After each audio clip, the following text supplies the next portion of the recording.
அக்கா வணக்கம். அக்கா உங்க பேரு? அக்கா பேரு தெரியாதா? அப்போ உங்களை என்ன கூப்பிடுவாங்க? அக்கா உங்களை தான் என்ன கூப்பிடுவாங்க? தெரியாது நீங்களே. உங்க பேரு? லட்சுமி. அக்கா இது எந்த இடம்க்கா? ஈரோடு மாவட்டத்தில் தாலுகா ஆஃபீஸ். அக்கா என்ன பண்ணிட்டு இருக்கீங்க? ராகி பக்கோடா ஸ்பெஷலாக இருக்கு. ஈரோடு ஸ்பெஷலுங்களா? எத்தனை ஆண்டுகளாக பண்ணிட்டு இருக்கீங்க? 3 வருஷங்களா? சூப்பர்க்கா. இது என்னென்ன சத்து இருக்குக்கா இதில்?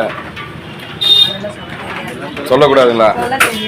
சரிக்கா, பரவாயில்லக்கா, நல்லதுக்கா, நல்லா இருக்கு.